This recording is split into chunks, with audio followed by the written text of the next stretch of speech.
BBC news live കൊച്ചിയിലേക്ക് സ്വാഗതം. ഈ വാർത്തകൾ നിങ്ങൾക്കായി അവതരിപ്പിക്കുന്നത് Leotech solar solutions powered by mile foodstuffs Mookkannoor, Grazia tours and travels near Cochin airport and Cochin Kalabhavan Angamaly franchise. Sabarimala സ്വർണ്ണക്കൊള്ള കേസ് തന്ത്രി കണ്ഠരര് രാജീവരര് അറസ്റ്റിൽ. നിർണായക നീക്കവുമായി SIT. ശബരിമല സ്വർണ്ണക്കൊള്ള കേസിൽ തന്ത്രി കണ്ഠരര് രാജീവരര് അറസ്റ്റിൽ. രാവിലെയാണ് തന്ത്രിയെ SIT ചോദ്യം ചെയ്യുവാനായി വിളിപ്പിച്ചത്. തുടർന്ന് കസ്റ്റഡിയിലെടുത്തു. പിന്നാലെ അറസ്റ്റ് രേഖപ്പെടുത്തുകയായിരുന്നു. തന്ത്രിയെ രാത്രിയോടെ മജിസ്ട്രേറ്റിന് മുൻപിൽ ഹാജരാക്കും. തന്ത്രിക്ക് ഉണ്ണികൃഷ്ണൻ പോറ്റിയുമായുള്ള ബന്ധത്തിന് SITക്ക് തെളിവ് ലഭിച്ചു. ഇരുവരും പലതവണ കൂടിക്കാഴ്ച നടത്തി. 2018 മുതൽ നിരവധി കൂടിക്കാഴ്ച ഇരുവരും നടത്തി.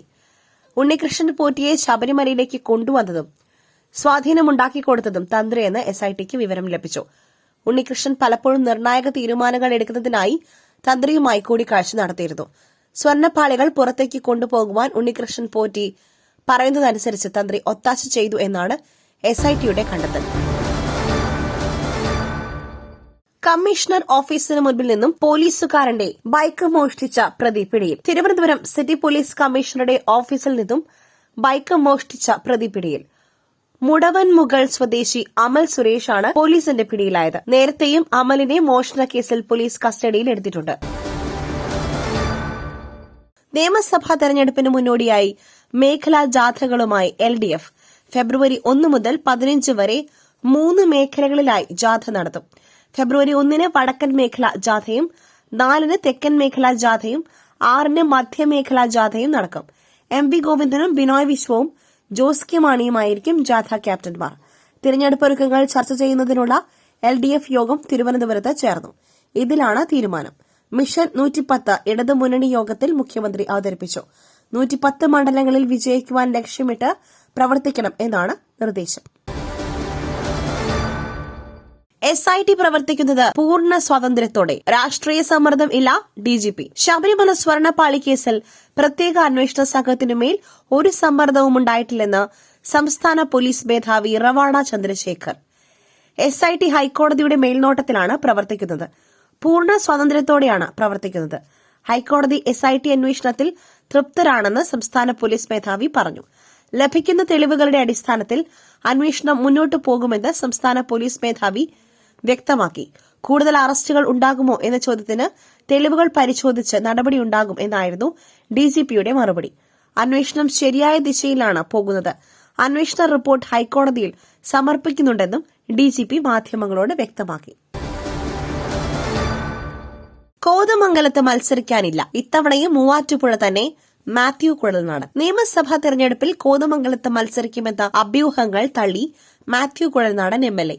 സീറ്റ് വെച്ച് മാറ്റം ആലോചനയിലില്ല. ഇത്തവണയും മൂവാറ്റുപുഴയിൽ UDF സ്ഥാനാർത്ഥിയാകും. കോതമംഗലം സീറ്റ് വിജയിക്കണമെന്ന് UDF കോൺഗ്രസ് പ്രവർത്തകർക്കുണ്ട്. പ്രവർത്തകരുടെ ന്യായമായ ആവശ്യമാണ്. കഴിഞ്ഞ 2 തവണയായി ഇടതുമുന്നണി ജയിക്കുന്നതിന്റെ പ്രയാസം പ്രവർത്തകർക്കുണ്ട്. അതിലാരെങ്കിലും അഭിപ്രായം പറഞ്ഞതാകും. വിജയസാധ്യത മുന്നിൽ കണ്ടാണ് ആവശ്യമുയർന്നത്. വിഷയത്തിൽ തീരുമാനമെടുക്കേണ്ടത് UDF നേതൃത്വമാണെന്നും മാത്യു കുഴൽനാടൻ പറഞ്ഞു. പുട്ടു രുചികരമാവണമെങ്കിൽ മയിലിന്റെ പുട്ടുപൊടി തന്നെ വേണം. അതിന് ചെമ്പാപ്പുട്ടാണെങ്കിലും അങ്ങനെ തന്നെ. മയിൽ റൈസ് ആൻഡ് ഫുഡ് പ്രൊഡക്ട്സ്, ശ്രേഷ്ഠം സമ്പുഷ്ടം. ഇന്ത്യ അമേരിക്ക വ്യാപാര കരാർ വൈകുന്നത് നരേന്ദ്രമോദി ട്രംപിനെ വിളിച്ച് സംസാരിക്കാത്തതിനാൽ കുറ്റപ്പെടുത്തി US വാണിജ്യ സെക്രട്ടറി.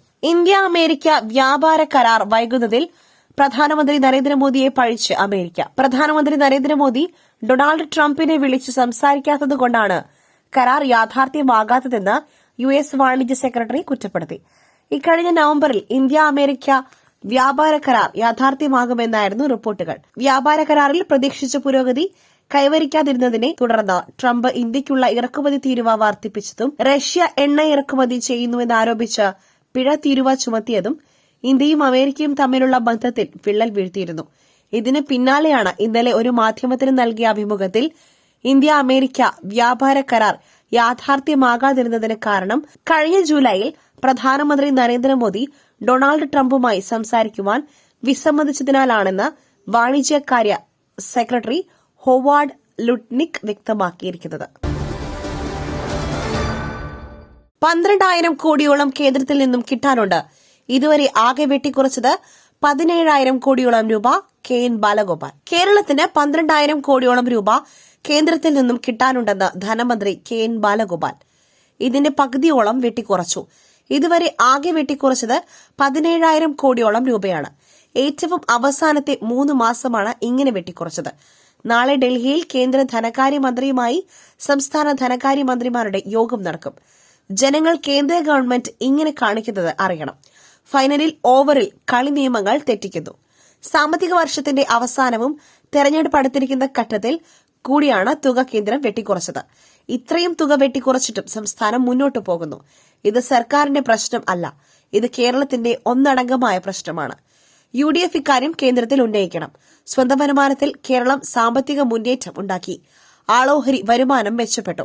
ആഭ്യന്തര ഉൽപാദനത്തിൽ ഗണ്യമായ വളർച്ചയുണ്ടായി. കഴിഞ്ഞ 10 വർഷമായി കേരളം സാമ്പത്തിക രംഗത്ത് വലിയ കുതിച്ചുചാട്ടം ഉണ്ടാക്കി. അത് BJPയുടെ കണ്ണിൽ പിടിക്കുന്നില്ല. അതുകൊണ്ടാണ് കേരളത്തിന് അർഹമായ തുക വെട്ടിക്കുറയ്ക്കുന്നതെന്നും മന്ത്രി വിമർശിച്ചു. മറ്റൊരു വാർത്തയുമായി കണ്ടുമുട്ടുന്നതുവരെ നന്ദി, നമസ്കാരം.